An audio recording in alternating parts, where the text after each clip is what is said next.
Greetings and salutations, guys. Eric here with my review and sort of quick thoughts on episode 6 of Agatha All Along. Full spoilers follow. This is episode 6, which was called Familiar by Thy Side. It's about midnight right now. I went to a screening of Happy Death Day tonight. They were doing it as part of Blumfest at AMC Theaters. Happy Death Day, by the way, all-time classic. Still holds up. But I just watched Agatha All Along episode 6, and I just wanted to say my thoughts while it's fresh in my mind, even if I'm a little tired as I'm doing this. So this was, of course, the big origin story episode for Billy. Last week's episode, we got the reveal that Teen was really Billy Maximoff. Marvel's sort of social media and everything in the week since has really gone all in on Billy Maximoff as the name, just to kind of solidify that that's exactly who this character is, if there was any doubt. But this episode really explains how that all works and how it all works with the William Kaplan identity from the comic books and how this version in the MCU functions. And I really liked this interpretation of the character and how it turns out that William Kaplan was just this nice, normal kid. And on the night of his bar mitzvah, things would go terribly wrong and he'd die. He would die in a car accident, but now is basically resurrected with Billy Maximoff, now the one inside his body. And I really like the sort of into that by seeing the night at the bar mitzvah. But then, of course, the big surprise appearance by Lilia, who is there, has a psychic at the bar mitzvah and ends up being the one who actually gives Billy the sigil. And that's a fun little twist. I don't think any of us saw that coming as far as like what character was most likely to. I shouldn't say no one saw it coming. There's a lot of theories out there. But she was kind of a left field choice for the person who would have done this. And it turns out just had this encounter with him, looked, saw something about the split in him and where things were going and put this upon him that would have this effect years later, because then we do that 3-year jump. And I thought it was all just really well told. I really liked Joe Locke's performance in this episode, playing two different characters, because he's showing, what William Kaplan was like, and then Billy Maximoff, but he's, a confused Billy Maximoff. He doesn't remember exactly who he is and what's going on and how he's kind of trying to figure that out. And then showing him as he's gotten older and where he's going, still trying to kind of get this focus on what it all means, who his parents are, what the significance of it all is. And a really cool tie to WandaVision as well, with, the Westview anomaly and how that directly impacted him, led to the death of William Kaplan. It was really cool. I always really like when they can show the perspective shift, right? Like the first episode of Hawkeye showing Kate's perspective as a little girl of the Battle of New York. And now, she saw Clint Barton from afar and how it led to the death of her father. So here too, we see that, this was this car accident because they were looking at crazy red energy in the sky, which probably would happen a lot when insane superhero things are happening all around you.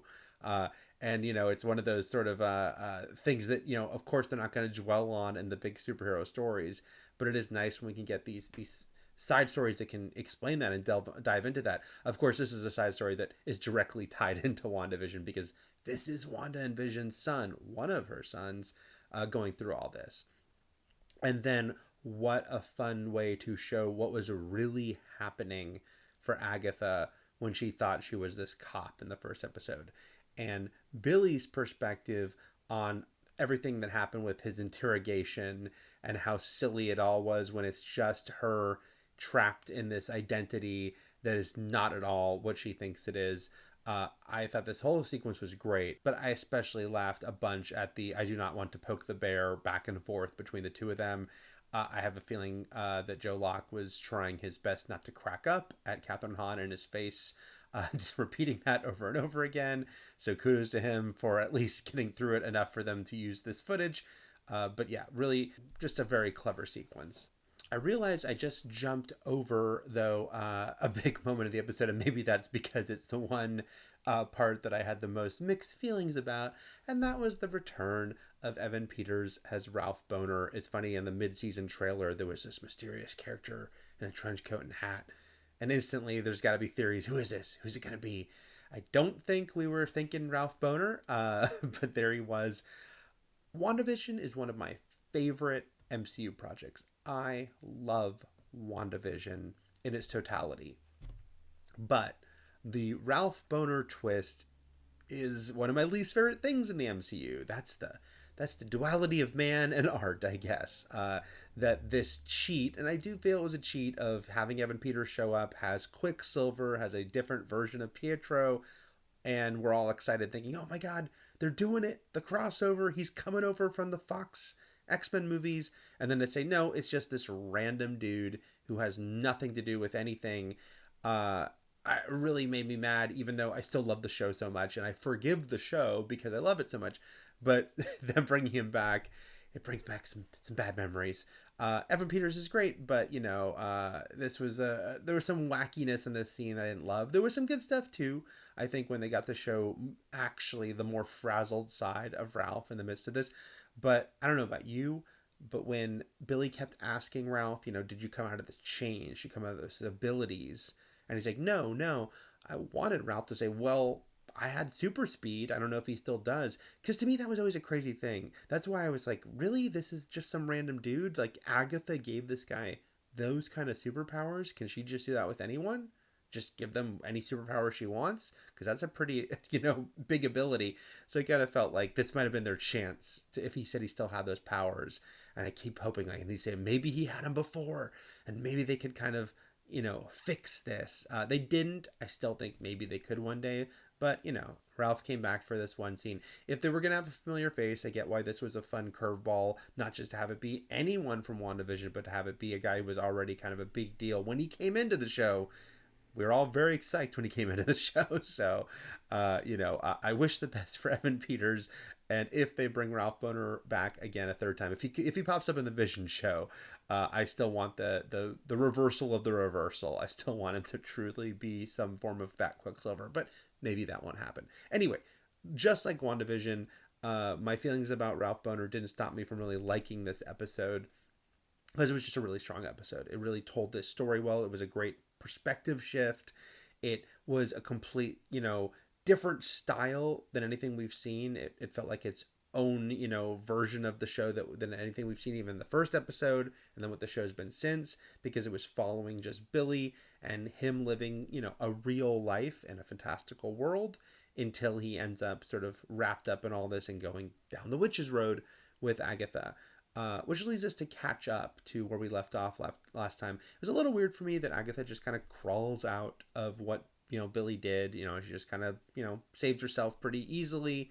But I can go with that because they have a really good scene that follows. What happens with Agatha and Billy here, and, kind of just coming clean about everything. The fact that when she talks to him, she does seem, for Agatha, genuinely warm about, nice to see you again, Billy.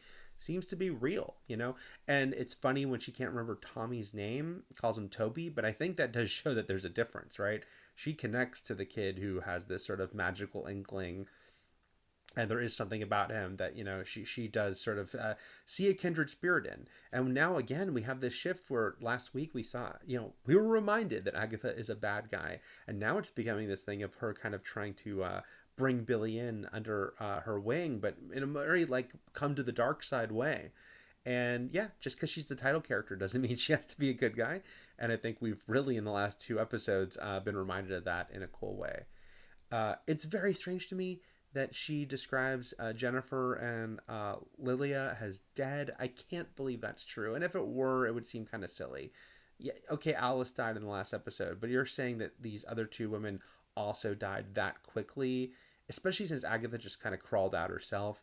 I'm guessing they're going to come back. I mean, maybe not. Again, we saw Alice in this episode. There's ways to include these characters that don't involve them continuing to live. It just feels like it's too soon, though, for those characters as well. If their death was real, I think it would be in a more definitive way than it was in that episode. So, I don't know. Maybe I'm wrong. Maybe that's it for them. But I think we're going to be seeing them again. And then, I really liked the reveal that what Billy's ultimate goal is to find Tommy. So many people, and I was agreeing with a lot of them this past week, were saying, you know what? It's probably his goal just to find Wanda. That makes the most sense. And I think we were thinking too, sort of our perspective as fans of the MCU, fans who know that Scarlet Witch has to come back at some point, and what would be the biggest, huge event. But for the character, of course he's going to want to find his brother. And I think that was great how when he first comes into the body of William Kaplan, he's yelling out his brother's name. This is something that even when he couldn't remember who he was, he had this underneath, this, longing to find his twin brother. So it makes a lot of sense for that to be the goal in this show. And I am excited to see if we're going to get to Tommy at the end of this, as we wonder if we're going to get to Young Avengers eventually, as we meet so many of these characters that could be part of this team. And this was a cool episode just as far as like really diving into the bigger MCU picture, because Wanda was talked about again in a bigger way. But so is Vision, and the fact that no one knows where he is. Again, Agatha is kind of mocking Billy by bringing that up, and maybe he's been dismantled. But this is a 3-year time jump since WandaVision, so we still have to wonder, where the hell did Vision fly off to at the end of that show? We know his series is coming to answer that question, but in the meantime, it's like he's been incognito for a while here, and I'm glad that was at least addressed. So a really cool episode as far as this Billy-centric one. A little vague on the whole Jennifer and Lilia are actually dead of it all, so I hope we get that tied up a little more definitively going forward. But very excited now that we have all the cards are on the table as far as who Billy is, but also reminder of who Agatha is. It was very funny when she was trying to remember how many people she killed, and it's too many for her to count. But again, I don't think the show is saying, and there's nothing human about her. We are seeing her human side with her relationship with Rio and her relationship with Billy. There is a person in there who can have her own warmth. It's just underneath a pretty damn hard shell, and I think it's a good idea for the series to continually remind us of that hard shell, even because I think the early episodes we could think that maybe they were going to lighten her up a lot, and that's not the case now we're seeing as we go into the final 3 episodes in the coming weeks. So those are my thoughts on Agatha All Along episode 6. What did you think? Let me know in the comments. If you could like and subscribe, that would be excellent. Thanks, guys. Take care. Bye. Oh, I forgot to mention Billy's boyfriend, Eddie, who was played by Miles Gutierrez Riley. Really like that character. That it was a very sweet portrayal of the relationship. But I also just want to shout out Miles Gutierrez Riley because I had never heard of him 24 hours ago. And then I saw him in Smile 2 last night. And then in a pretty big role. And then here he is in Agatha All Along as well, in a prominent role. So everything is coming up Miles Gutierrez Riley, and good for him. It's kind of really fun when you see an actor like that just suddenly kind of pop up, and here they are in a bunch of things at the same time.